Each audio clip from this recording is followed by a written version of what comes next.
MIT put students in front of 3 doors on a screen. Clicking a door made money. Ignore a door too long and it started shrinking, then vanished. It cost nothing to lose it, and people burned real money running back and forth just to keep all 3 doors alive. Not because the doors were worth anything. Some of them paid out almost nothing, click after click. The students knew that. They'd already found the door that made the most money and could have just stayed there, clicking, getting richer, ignoring the rest. They didn't. They kept sprinting back to prop open doors they had zero intention of using. So the researchers made it stranger. They changed the rules. Now, even after a door vanished, you could bring it back any time for free. No cost, no penalty, just click and it's there again. People still panicked to keep it from disappearing in the first place.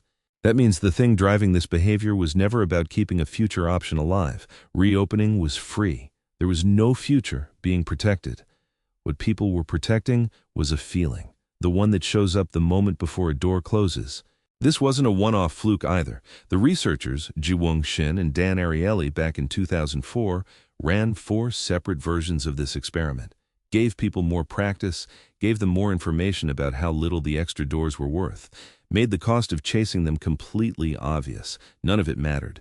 The behavior held steady across every version, which tells you it wasn't a math problem. Nobody was miscalculating. They were reacting. You have a version of this running right now. Something you're not using, not planning to use, would probably tell a friend you don't even want anymore, and you still haven't let it go. It isn't sitting there because you're weighing its value. You did that math a long time ago and the math lost. It's sitting there because closing it would mean feeling something you've been avoiding, and avoiding that feeling has quietly become its own full-time job. We'll get specific about what that thing actually is in a minute, because you already know exactly what it is. Seneca had a word for this, not for the doors, for what happens to a person who won't stop watching all 3 at once. We'll get to him. Picture the specific one, the apartment listing you saved and never called about, the group chat you muted 3 months ago but never actually left. 60-something days old now, still sitting there, doing nothing, and somehow still costing you something every time your eyes land on it. You feel a small pull every time you almost delete it, a flicker of resistance, not because you want the apartment or want back into the chat. You've told yourself that story enough times to know it's not true anymore. That flicker has a name, and it's not indecision. Researchers scanned people's brains while they decided whether to accept small bets, a coin flip that could win them $40 or lose them $20. Same brain regions lit up for both outcomes, but losing activated those regions in reverse and harder.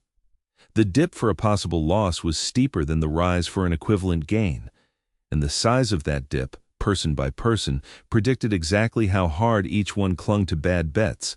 That's your tab. That's the listing you can't delete. Your brain isn't weighing what the option is worth to you.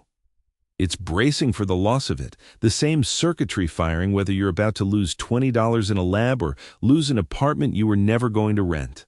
I kept a freelance client on the books for a year after I'd stopped wanting the work. Wouldn't fire them. Told myself I was keeping my options flexible. I was already losing something the entire time, just slower, and on a schedule I'd chosen, which somehow felt better than choosing to stop.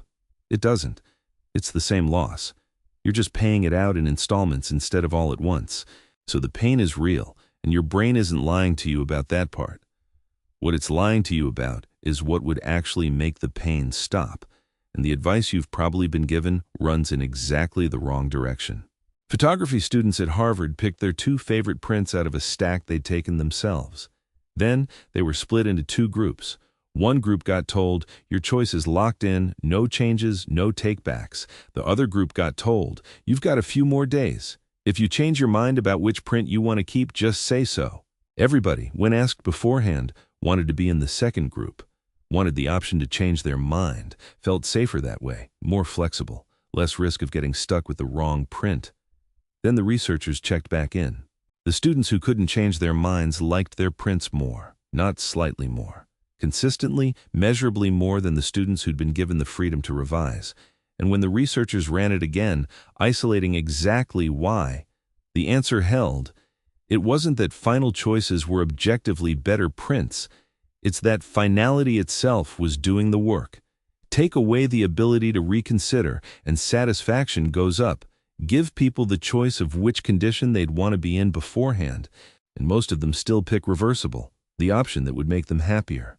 The open option didn't protect anyone's satisfaction. It drained it. Every day the choice stayed. Reversible was another day spent quietly relitigating it, comparing, second-guessing, wondering about the print they didn't pick, instead of just living with the one they had.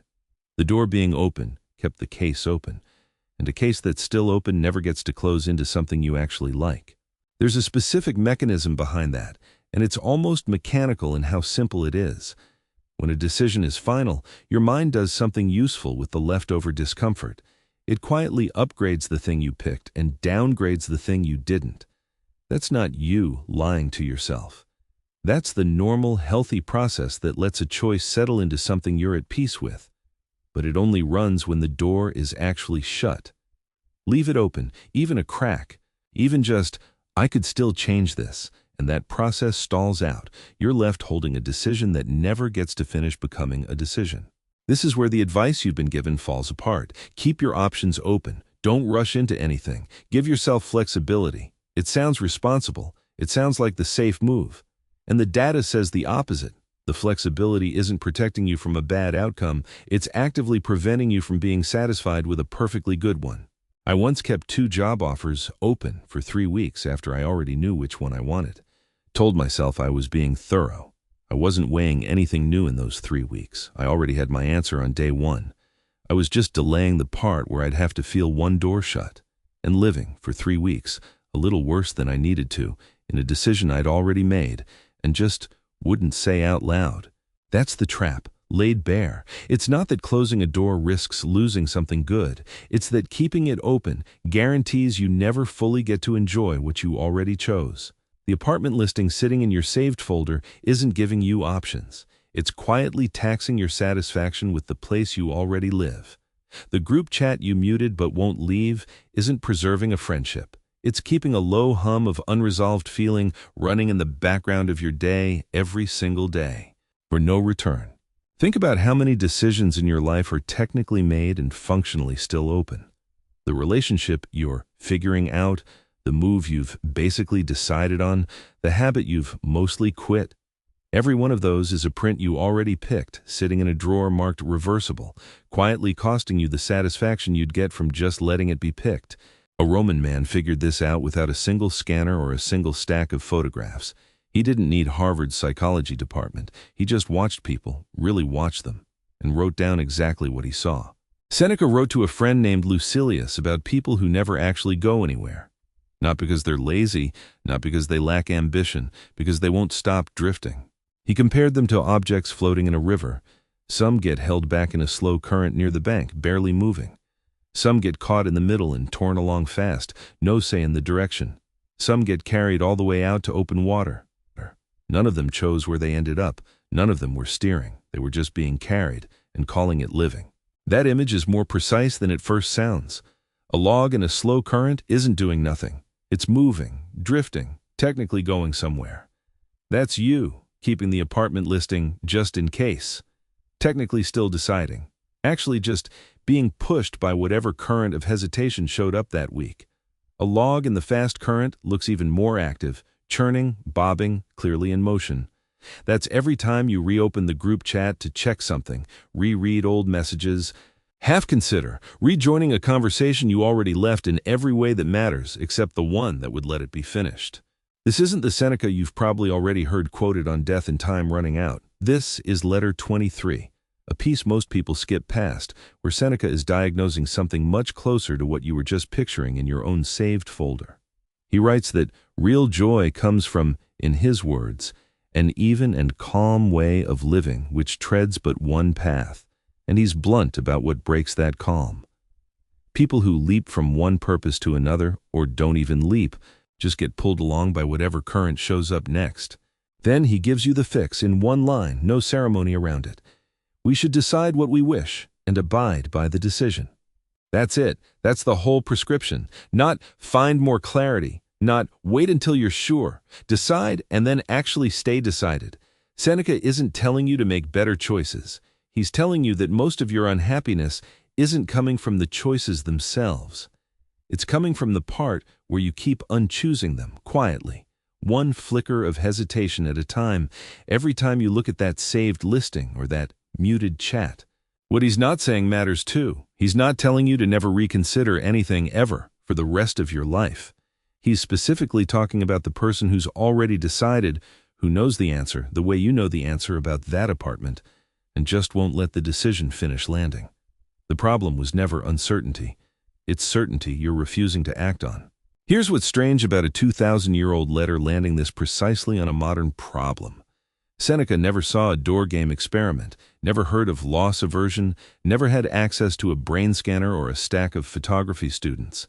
He just watched people drift, named exactly what drifting cost them, and wrote it down for a friend who was probably doing the same thing he was. A Roman letter and an MRI machine should not agree with each other. They do. Line them up and look at what you're actually holding. The door game showed you people paying real cost to avoid a feeling with no future benefit attached. The brain scan showed you why a loss registers harder than an equivalent gain in the same circuitry, whether the stakes are $20 or an apartment you were never going to rent. The photography study showed you the price of never letting that circuitry settle, lower satisfaction permanently with a choice you'd already made. And underneath all three of those findings, without a single instrument, Seneca had already described the mechanism in a letter to a friend, a mind that won't stop drifting, mistaking motion for progress, paying for it in exactly the currency he named, the absence of an even and calm way of living. Think about how strange that actually is. Shin and Ariely ran their door experiment on MIT students clicking a screen. Gilbert and Ebert ran theirs on Harvard students holding photographs. Tom and her colleagues ran theirs on people lying inside a scanner, deciding whether to accept a bet. Three completely separate labs, three completely different methods, none of them citing a Roman letter, none of them setting out to prove anything about philosophy. And every single one of them landed on the same shape. The open option isn't a safety net, it's a slow leak. Different centuries, different tools, same coordinates. I used to think closing a door meant admitting failure, that letting go of something was the same as losing at it. It took an fMRI study of all things to explain to me that I had that backwards the entire time. The door was never protecting me from anything. It was just the mechanism by which I kept re-losing the same small thing, over and over, instead of losing it once and being done. Here's the stakes, stated plainly. Every open door sitting in your life right now, the listing, the chat, the half-ended thing you haven't fully ended, isn't neutral. It's not just sitting there, harmless, waiting for a day you might need it. It's active. It's costing you a small, steady tax of attention and unease every single day it stays open, whether you're consciously thinking about it or not. That's not a metaphor. That's what the ventral striatum is doing every time you glance at it. That's what the unupgraded, unsettled decision is doing every time you almost delete it and don't. And it compounds. One open door is a manageable hum in the background. Most people aren't managing one. They're managing 6 or 8 of them at once. A friendship they haven't formally ended, a career path they haven't formally ruled out, a version of themselves from 5 years ago they haven't formally let go of. None of those individually feel like a crisis. Together, they're the reason a person can have a genuinely good life and still walk around feeling like something's unfinished, without being able to name what. You've been treating the open door as the safe option. The truth, measured 4 different ways across 2,000 years, is that the open door is the expensive one. The closed door was free the entire time. You just had to walk through the moment of closing it to find that out. So what do you actually do with a door you've been afraid to close? 94 separate studies, over 8,000 people across them, researchers looking for the one thing that consistently got someone to actually follow through on a decision they'd already made. It wasn't willpower, it wasn't motivation, or trying harder, or waiting to feel more ready. It was naming the exact moment in advance before the moment arrived. Not, "I'll deal with the apartment listing eventually." That sentence has never worked for anyone, including you. What worked across all 94 studies was something narrower and stranger in how simple it is. If it's Friday at 6, I will delete the listing. A specific cue, a specific action. Decided now while you're calm, so there's nothing left to negotiate later, in the moment, when the flinch shows up and tries to talk you out of it. That flinch is real. You met it back in section 2, the same one that made MIT students burn money keeping a worthless door open. It doesn't go away because you understand it now. What changes is that it no longer gets a vote because the decision already happened days earlier when you weren't standing in front of the door. This isn't a 5-step system. It's one sentence, said before you need it. Pick the door you already know the answer to. You knew it 3 sections ago and probably weeks before that. And instead of deciding whether to close it, just decide when. I finally unsaved the apartment listing. Not because I found somewhere better, because 3 weeks earlier, on a random Tuesday with nothing on the line, I'd already decided Friday was the day it would go. By the time Friday actually arrived, there was nothing to feel. The decision had already been made by a version of me who wasn't standing in the doorway. You don't need to close every open door tonight. You've probably got more than one, and trying to shut them all at once is its own way of avoiding the one that actually matters. Just pick the one you already know the answer to and decide when, before you get there, not after. Seneca never got a scanner or a stack of photographs. He got it right anyway, in one sentence to a friend. Decide what you wish and abide by the decision. He didn't say decide and feel nothing. He said abide, stay with it, once it's made, instead of reopening the case every time it gets quiet enough to hear yourself think. That listing you've been picturing this whole video. You already know what Friday it's getting closed. You knew before this sentence started.